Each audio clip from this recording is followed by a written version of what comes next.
Hello दोस्तों, स्वागत है आपका इस वीडियो में। आज हम इस वीडियो में बहुत ही इम्पोर्टेंट क्वेश्चन देखने जा रहे हैं, जो कि सेकेंड अध्याय हमारे हिस्ट्री का समाजवाद एवं साम्यवाद का है, जिसमें हमने अभी तक 6 क्वेश्चन देख चुके हैं और आज हम ये 7वां क्वेश्चन देखेंगे। इसके बाद मेरा 2 क्वेश्चन और बचेगा और मेरा यह टॉपिक समाप्त हो जाएगा और जितने भी एनसीईआरटी क्वेश्चन थे सारे हम देख चुके हैं। तो चलिए हम सारे को अच्छे से कवर करते हैं और इस क्वेश्चन का हम कह सकते हैं कि बहुत ज़्यादा चांसेस है कि आपके एग्ज़ाम में इस बार आएंगे, क्योंकि यह क्वेश्चन बार बार पूछे जाता है। तो अभी तक कितने बार ये क्वेश्चन पूछे जा चुका है और यह क्वेश्चन अपने आप में बहुत अच्छा क्वेश्चन है। क्वेश्चन मेरा क्या है कि लेनिन की नई आर्थिक नीति पर टिप्पणी लिखे, या लेनिन की न्यू पॉलिसी भी हम जिसे कहते हैं। तो जानते हैं हम कि लेनिन की नई आर्थिक नीति क्या थी और कैसे इसमें क्या होता है। हम सारे चीज़ इसमें समाजवाद एवं साम्यवाद में सारे चीज़ को हम रिलेट करके हम आपको बताते आ रहे हैं और सारे को बताए हैं। तो इसको भी हम बहुत ईजी वे में देखेंगे और बहुत अच्छे से कवर करेंगे, क्योंकि यह लॉन्ग क्वेश्चन है। तो उसी तरह से आपको माइंड में भी हम सेटअप करा देंगे कि आपको बहुत ज़्यादा रटने की ज़रूरत ही ना पड़े। तो चलिए हम अपने क्वेश्चन की तरफ बढ़ते हैं। क्वेश्चन कह रहा है कि लेनिन की नई आर्थिक नीति पर टिप्पणी लिखे। तो चलिए हम आंसर की तरफ देखते हैं कि क्या कह रहा है। नई आर्थिक नीति, जिसे हम इंग्लिश में न्यू इकोनॉमी पॉलिसी भी कहते हैं। लेनिन एक स्वप्नदर्शी विचारक ही नहीं बल्कि एक कुशल सामाजिक चिंतक एवं सफल राजनीतिज्ञ थे। अब ऐसा लेनिन के बारे में बता रहा है कि वो ऐसा नहीं था कि सिर्फ स्वप्न देखते थे कि हम अपने देश को ऐसे बनाएंगे। कहाँ था इसके शासन? रसिया में चल रहा था। जार निकोलस द्वितीय के बाद इसका शासन आया था। तो लेनिन क्या थे? एक स्वप्नदर्शी विचारक ही नहीं। ऐसा होता है ना कि कोई कोई सपना देखते हैं या लोग जनता को दिखाते रहते हैं कि हम ये कर देंगे, वो कर देंगे, ऐसे ला देंगे, वो कर देंगे। लेकिन वो ऐसा नहीं था कि सिर्फ स्वप्नदर्शी विचारक ही नहीं थी, बल्कि वह एक कुशल सामाजिक चिंतक भी थे। मतलब समाज का चिंता भी करते थे, ये कैसे हमारा समाज आगे बढ़ेगा, कैसे मेरा राष्ट्र आगे बढ़ेगा। और एक सफल राजनीतिज्ञ भी थे, एक अच्छे राजनीतिज्ञ थे। उसे राजनीति का पूरा पूरा ज्ञान था अच्छे तरीके से। उन्होंने सोचा था कि आर्थिक व्यवस्था देश के लोगों को पच नहीं रही है। मतलब देश की जो अभी की आर्थिक व्यवस्था है वो लोगों को मतलब एडजस्ट नहीं हो रहे, पच नहीं रहे, सब उनसे नाराज है या निराश ही है। क्योंकि हमने इससे पहले वाले वीडियो में बता दिए थे कि जब जार निकोलस द्वितीय का जो शासन था रूसी क्रांति में, हम बताए थे इससे पहले ही वाले वीडियो में कि उसने कितने लोग उससे परेशान थे। किसान भी परेशान थे, मजदूर वर्ग भी परेशान हुआ करते थे उसमें, और बहुत सारे वर्ग थे जो कि और अल्पसंख्यक लोग थे वो भी उनसे परेशान ही थे। वही कह रहा है कि उसके बाद ही लेनिन आता है। तो देखता है कि बस उन्होंने सोचा कि आर्थिक व्यवस्था से देश के लोग को पच नहीं रहा है, मतलब लोगों को अच्छा यह व्यवस्था नहीं लग रहा है। पूंजीवादी विश्व से टकराना भी उसके लिए कठिन था, क्योंकि यह जापान से युद्ध हार गया था। युद्ध हारने पर इनकी देश की स्थिति और भी दयनीय हो गई थी। इनकी जो पूंजी थी वो बहुत ज़्यादा समाप्त हो गए थे और यूरोप कंट्री बहुत तेज़ी से आगे बढ़ रहा था पूंजीवाद में, या ये कह सकते हैं कि इंडस्ट्रियलाइजेशन में, उद्योग में। तो उन देशों से भी उसको टकराना भी था, क्योंकि आपके पड़ोसी जब मजबूत होते हैं तो आपको भी उस ढंग से आपको बनना पड़ता है। तो उसे पूंजीवादी विश्व से भी टकराना था। उसने सन 1921 ईस्वी में अपनी नई आर्थिक नीति की घोषणा कर दी। यहाँ से ऑब्जेक्टिव फ्रेम किए जा सकते हैं और बहुत बार अभी तक पूछा गया है कि लेनिन की नई आर्थिक नीति की घोषणा कब की गई? कब हुआ था? 1921 ईस्वी में लेनिन की नई आर्थिक नीति की घोषणा हुई थी। तो आप समझ सकते हैं कि आपके लिए यहाँ से ऑब्जेक्टिव भी मेरा एक बन गया कि लेनिन की नई आर्थिक नीति कब हुई। तो 1921 ईस्वी में लेनिन की नई आर्थिक नीति की घोषणा की गई थी। उसके बाद है कि नई आर्थिक नीति के 8 सूत्र नियम थे। मतलब इसमें 8 नियम रखे गए थे, 8 सूत्र दिए गए थे। तो हम देखते हैं कि लेनिन ने अपने नई आर्थिक नीति में क्या क्या नीतियां लाई थी, क्या क्या बदलाव लाया था वो उसने 8 अपना मतलब व्यक्तित्व रखा था अपने मतलब जो आर्थिक नीति को सुधार सके ऐसा वो अपना सूत्र रखा था, कह सकते हैं अपने पॉइंट रखे थे कि ऐसे हम करेंगे तो हमारा देश अच्छे मतलब आर्थिक में सुधार आएगा। तो चलिए हम देख लेते हैं उसका आर्थिक जो 8 जो सूत्र उनके दिए गए थे नई आर्थिक नीति का, उसके बारे में देख लेते हैं। और उनको आप जैसे हम पॉइंट टू पॉइंट आपको बताएंगे उसी तरह आपको पॉइंट टू पॉइंट लिखना है, क्योंकि जिस क्वेश्चन में पॉइंट से बनने वाला रहेगा उसमें पॉइंट बनाने का प्रयास करिएगा, इससे आपकी एक भी नंबर कट नहीं होगा। तो हम जैसे कि लिखे हैं कि नई आर्थिक नीति की 8 सूत्र निम्न है। और यहाँ पे एक सोचने वाली बात है, जो स्मार्ट हुआ होगा वहाँ पे सोचेगा। यदि आप मान के चलिए हम आपको आठों का आठों पढ़ा दिए इसका सूत्र, लेकिन एग्जाम हॉल में 8 में से 2 आप भूल रहे हैं, 1 या 2 भूल रहे हैं, हम यहाँ पे ये नहीं मेंशन करेंगे कि 8 सूत्र निम्न है, हम यहाँ पे ये मेंशन करेंगे कि नई आर्थिक नीति के सूत्र निम्न है, 8 को हटा देंगे। क्योंकि हमें जब लगेगा कि हम 8 नहीं लिख सकते हैं तो हम 8 का जिक्र ही नहीं करेंगे। यदि लिख सकते हैं तो बहुत अच्छी बात है, आपका नंबर पूरा में पूरा मिल जाएगा। ये सब स्मार्टनेस की निशानी है और इस तरीके से आपको एग्जामिनर आपका नंबर कट नहीं करेगा। देख लेते हैं उसका पहला पॉइंट क्या है। किसानों से अनाज लेने के स्थान पर एक निश्चित कर लगाया गया।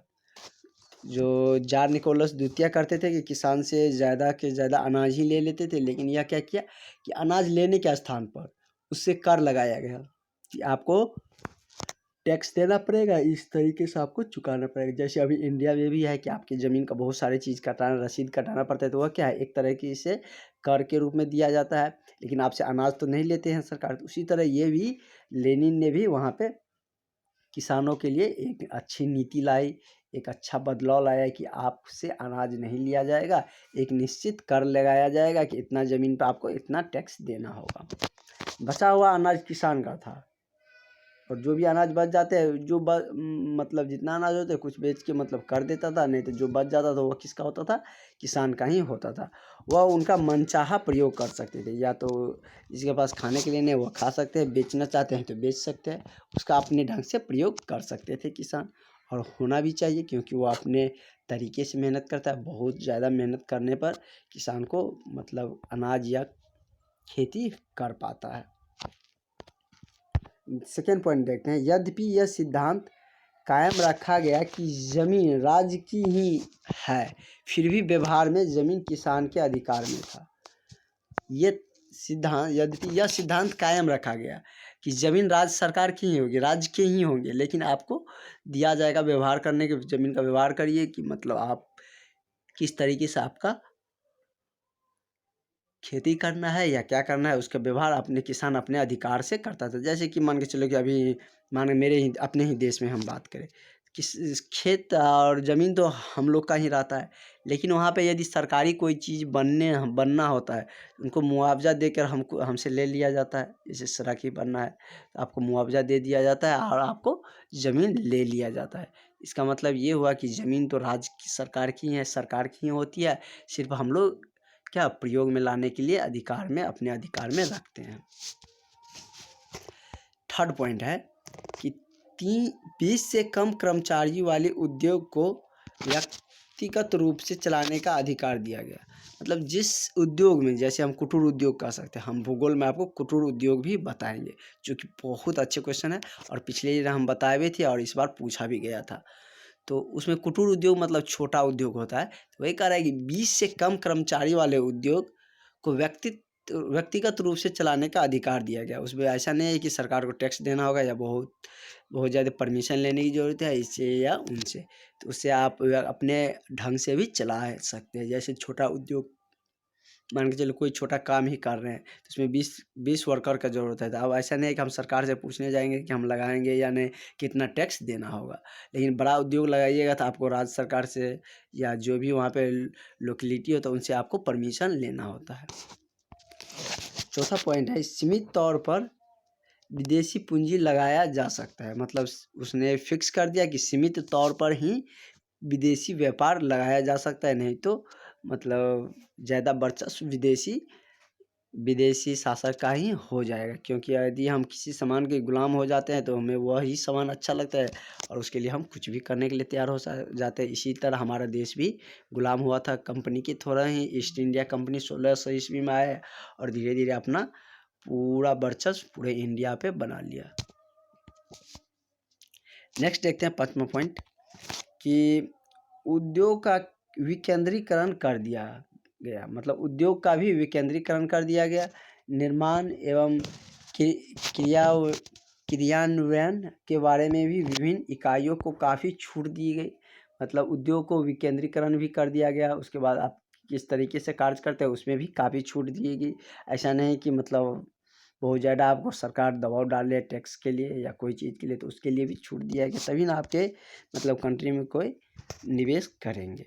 उसको जब तक फ़ायदा नहीं होंगे या उसे आप अच्छे ढंग से उसे मतलब कार्य करने नहीं दिया जाएगा तो वो आपके यहाँ नहीं लगा सकते हैं व्यापार। जैसे कि बिहार का एग्जांपल लेते हैं कि बहुत सारे कंपनियां अभी भी आने से यहाँ डरते हैं और नहीं आते हैं। नेक्स्ट देखते हैं 6 नंबर पॉइंट, व्यक्तिगत संपत्ति एवं जीवन बीमा भी राज्य एजेंसी द्वारा किया गया। व्यक्तिगत जो संपत्ति थी और जीवन बीमा भी राज्य एजेंसी द्वारा ही किया जा रहा था, मतलब ये नहीं कि प्राइवेटाइजेशन नहीं किया जा रहा था, मतलब राज्य एजेंसी द्वारा ही किया जा रहा था। नेक्स्ट है कि विभिन्न स्तरों पर बैंक खोले जा रहे थे, मतलब जितने भी स्तर थे सब पे क्या किया जा रहा था कि मतलब बैंकों को खोला जा रहा था ताकि जनता को सुविधा मिले। अभी हम देख लेते हैं कि पिछले 5 साल में हमारे ही देश में कितने बैंक खोले गए, सेवा केंद्र, ग्राहक सेवा केंद्र खोला गया। इससे क्या हुआ, लोगों को सुविधा मिली है, जहाँ तहाँ अपना अकाउंट खोला के कहीं भी निकाल सकता है पैसा। लेकिन वही हम 5 साल पहले की बात करें, 10 साल की, तो बैंक की बहुत कमियाँ थी। दूर दूर तक लोग जाके अकाउंट खुलवाते थे, उसके अभाव में लोग अकाउंट खुलवाते ही नहीं थे उतना दूर जाने के चक्कर में। तो वही कर रहा था कि विभिन्न स्तरों पर बैंक खोले जा रहे थे ताकि जनता को सुविधा मिले। तो लेनिन ने अपने 8 अच्छे सूत्र दिए थे जिनसे इनका देश का प्रगति हो। ट्रेड यूनियन की अनिवार्य सदस्यता प्राप्त कर दी गई, मतलब ट्रेड यूनियन की जो अनिवार्य सदस्यता होती है उसे भी प्राप्त कर दिया गया, समाप्त कर दिया गया कि आप ट्रेड यूनियन में होता है ना कि मतलब इस चीज़ का ये यूनियन के द्वारा चलाया जाएगा, ये संगठन के द्वारा चलाया जाएगा, तो ये सभी सारे चीज़ का अर्थ कर दिया गया, लेनिन के द्वारा समाप्त कर दिया गया। और सारे यही मतलब 8 उसके द्वारा पॉइंट दिए गए, तो देख सकते हैं उनके 8 तत्व क्या थे और सारे अच्छे तत्व दिए गए ताकि इनकी देश प्रगति के राह पे चल सके। क्योंकि जार निकोलस द्वितीय ने तो इनको बहुत ही इसे रूस को पीछे लेके चल गया था। तो लेनिन ने इसे उभारने के लिए नई आर्थिक नीति दी थी, क्योंकि उनकी वहाँ की अर्थव्यवस्था पूरी तरह से चरमरा ही गई थी। इसके बाद जो हम क्वेश्चन देखेंगे वो भी अपने आप में बहुत अच्छे क्वेश्चन है, कार्ल मार्क्स के जीवन एवं सिद्धांत के बारे में। तो कार्ल मार्क्स के बारे में कहना ही क्या है, तो उनके बारे में जैसे हम कह सकते हैं कि हमारे देश में गांधी जी का वर्णन जितना करें उतना कम है। उसी तरह हम समाजवाद की जो मजदूरों के लिए एक मसीहा के रूप में थे कार्ल मार्क्स साहब, तो उस में उसकी जीवन के बारे में हम कल पढ़ेंगे। और बहुत अच्छे क्वेश्चन है, दोनों बहुत अच्छे क्वेश्चन है, तो हम नेक्स्ट हम डील करेंगे आपको आगे वाले वीडियो में। अभी के लिए इतना ही, और यदि आप चैनल पर नए हैं तो सब्सक्राइब जरूर करिएगा और अपने दोस्तों में भी शेयर कर दीजिएगा ताकि हमें भी मोटिवेशन मिले। Thank you. और किसी सब्जेक्ट में यदि आप लोगों को प्रॉब्लम हो या कोई टॉपिक है तो आप कमेंट करके बता सकते हैं, हम उन टॉपिक को स्टार्ट करेंगे ताकि आपका तैयारी अच्छे से हो, और हम आपका तैयारी बहुत अच्छे तरीके से कराएंगे। आप सिर्फ मेरे साथ जुड़े रहिए, आपको 450 से प्लस नंबर ज़रूर आने वाले हैं और मैक्सिमम स्टूडेंट को फर्स्ट डिवीज़न ही होंगे। सिर्फ आप अंत तक मेरे साथ जुड़े रहिए।